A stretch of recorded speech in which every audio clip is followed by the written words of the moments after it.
तो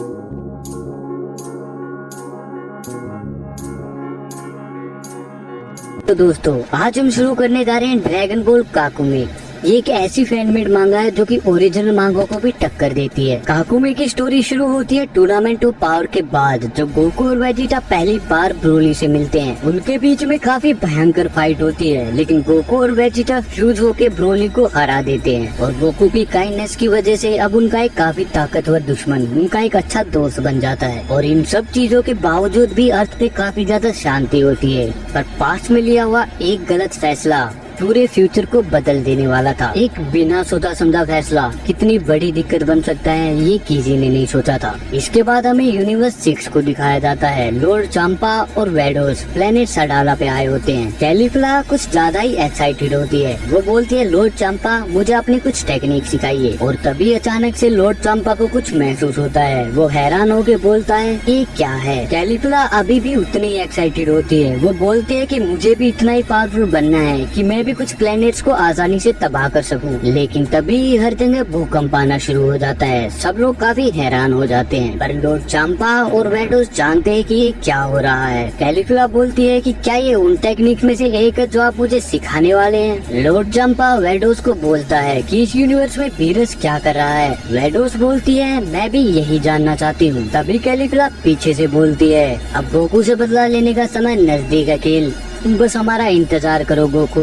तभी चांपा कैलीफ्ला की तरफ देखता है, क्योंकि वो जानता है कि कैलीफ्ला अभी गोकू के आसपास भी नहीं है। तभी हमें यूनिवर्स 11 को दिखाया जाता है, जहाँ बेलमोड, मार्गरीटा और टोपो कुछ डिस्कस कर रहे होते हैं। लेकिन तभी बेलमोड और टोपो हैरान रह जाते हैं। वो दोनों बोलते हैं, गोकू। वो दोनों ही गोकू की ताकत को महसूस कर पा रहे होते हैं। गोकू की ताकत इतनी ज्यादा होती है कि यूनिवर्स 11 में भूकंप आ रहा होता है, चीजें टूट रही होती है। मार्गरीटा बोलती है कि ऐसा लग रहा है जैसे वो सब हमारे पास ही हो। और ये सब वो हंसते हुए बोलती है, क्योंकि मार्गरीटा जानती है कि गोकू की ताकत किस हद तक बढ़ चुकी है। फिर हमें यूनिवर्स 7 को दिखाया जाता है, जहाँ हर जगह भयंकर तूफान आ रहा होता है। चीजें एक जगह से उड़ के कहीं दूर जाके गिर रही होती है। फिर हमें क्रिलिन को दिखाया जाता है, जो कि एक पुलिसमैन है। उसे देख के पता चल रहा होता है कि वो जानता है कि ये कोई साधारण तूफान नहीं है। क्रिलिन वहाँ लोगों की जान बचा रहा होता है। क्रिलिन बोलता है कि आप सब घबराइए मत, एक एक करके बस से बाहर आ जाइए। क्रिलिन काफी सीरियस होता है। वो बोलता है कि गोकू, क्या तुम्हें नहीं लगता कि तुम्हारी इस ताकत की खोज ने तुम्हें काफी दूर पहुंचा दिया है? फिर हमें गोकू को दिखाया जाता है, जो कि अपनी अल्ट्रा इंस्टेंट फॉर्म में होता है। और बीरस को देख के पता चल रहा है कि वो काफी ज्यादा खुश है। हम सब बीरस को पहली बार इतनी ताकत यूज करते हुए देखते हैं, पर फिर भी वो अपनी पूरी ताकत के आसपास भी नहीं है। फिर हम बीरस के प्लेनेट पे आ जाते हैं, जहाँ हमें विश और ओरिकल फिश दिखाए जाते हैं। विश इस फाइट को काफी ज्यादा ध्यान से देख रहा होता है, और तभी विश के पास एक कॉल आती है। ये कॉल होती है सुप्रीम काय की। वो बोलते हैं कि ऐसे अचानक से कॉल करने के लिए मैं माफी चाहूंगा। इस समय हमारे यूनिवर्स बहुत ही बुरी तरीके से हिल रहा है। सन गोकू और लॉर्ड बीरस के ओरे का प्रेशर बहुत ही भयंकर हो चुका है। हम आपसे जान सकता हूँ कि ये सब क्या चल रहा है। तभी विश हंसते हुए बोलता है, इस वक्त जो तुम देख रहे हो वो गोकू की ट्रेनिंग का फल है। फिर हम गोकू को देखते हैं, जो कि अपनी ताकत को देख के हैरान हो रहा होता है। और तभी हम बीरस का हाथ देखते हैं, जो कि कीब्लास अटैक बना रहा होता है। और तभी बीरस गोकू पे कीब्लास अटैक कर देता है, जिससे गोकू बड़ी मुश्किल से बच पाता है।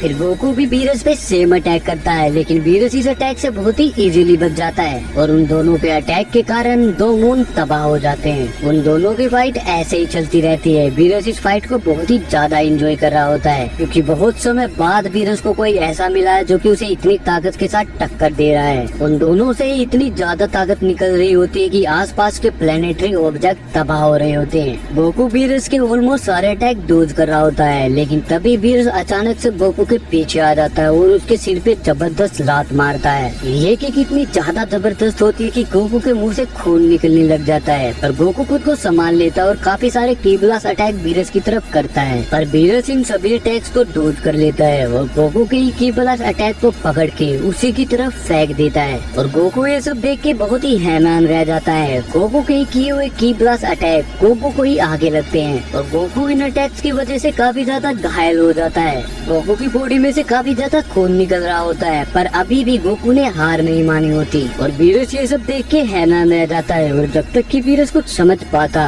गोकू अचानक से वीरस के पीछे आ जाता है और एक बहुत ही पावरफुल कामेहामेहा बीम बना के वीरस को मार देता है। ये अटैक इतना ज्यादा पावरफुल होता है कि वीरस बहुत सारे प्लैनेट्स को टकरा के उनके आर पार निकल जाता है। वीरस को इस अटैक से काफी ज्यादा चोट आई होती है और उसकी बॉडी से खून निकल रहा होता है, पर वीरस अभी भी रुका नहीं होता। वो एक बहुत ही बड़े प्लैनेट से जाके टकराता है और उसके टुकड़े हो जाते हैं। पर गोकू ये जानता है कि वीरस को हराने के लिए काफी नहीं है, पर उसने कम से कम वीरस को थोड़ा तो मजा चखा ही दिया है। लेकिन तभी वीरस अचानक से गोकू के सामने आ जाता है और उसके चेहरे को बुरी तरीके से जकड़ लेता है। गोकू काफी ज्यादा घबराया हुआ होता है क्योंकि वो जानता है जो अगला अटैक गोकू पे होने वाला है उससे वो मर भी सकता है। और जैसे ही ये अटैक गोकू को लगना ही होता है कि गोकू समाओ इस अटैक से बच जाता है। गोकू खुद को बचाने के लिए वीरस से दूर भागने की कोशिश करता है। वीरस बोलता है सायन, तुम मुझसे दूर क्यों भाग रहे हो, ये तुम्हें शोभा नहीं देता। और ऐसे ही लड़ते लड़ते वो दोनों एक प्लेनेट पे पहुँचते हैं। वो दोनों इतनी ताकत से लड़ रहे होते हैं कि उनकी बॉडी से बहुत ज्यादा एनर्जी का फोर्स निकल रहा होता है। तो फोर्स इतना ज्यादा होता है कि वहाँ खड़े जानवर के सारे बाल उड़ जाते हैं। गोकू खुद को वीरस से दूर ले जाने की बहुत ज्यादा कोशिश करता है, लेकिन वीरस की स्पीड गोकू से ज्यादा होती है।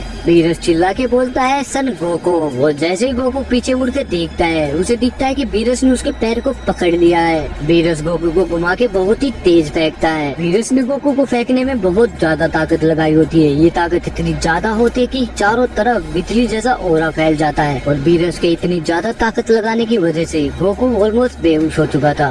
गोकू की बॉडी से और मुंह से बहुत ज्यादा खून निकल रहा होता है और तभी गोकू जाके एक मून से टकराता है, लेकिन वीरस ने इतनी ज्यादा ताकत लगाई होती है कि गोकू उस मून से टकरा के उसके आर पार निकल जाता है। हम देखते हैं कि गोकू अब एक बहुत ही बड़े प्लेनेट से टकराने वाला होता है। इस प्लेनेट का नाम होता है टाको टाको। इस प्लेनेट पे काफी सारे एलियंस होते हैं और उनमें से एक बच्चे को आसमान से कुछ गिरता हुआ दिखता है और ये होता है अपना गोकू। और तभी गोकू इस प्लेनेट पे आके बहुत ही बुरी तरीके से टकराता है। वो इतनी बुरी तरीके से टकराता है कि उसके मुंह से खून निकल रहा होता है। गोकू दर्द से तड़प रहा होता है। जहाँ गोकू टकराता है वहाँ बहुत ही बड़ा खड्डा हो जाता है। इस प्लेनेट के लोग बहुत ही ज्यादा कंफ्यूज होते हैं, उन्हें कुछ समझ ही नहीं आ रहा होता। वो धीरे धीरे खड्डे के पास जाने लगते हैं क्योंकि गोकू के गिरने की वजह से उनका आधा शहर तबाह हो चुका है। वो लोग जैसे ही गड्ढे के पास आते हैं उन्हें एक चेहरा दिखाई देता है जो कि खून से लथपथ है। गोकू वहाँ बेहोश पड़ा होता है और वो बिल्कुल मरने की कगार पे होता है। वो बच्चा गोकू को देख ही रहा होता है कि तभी वहाँ अचानक से बहुत ही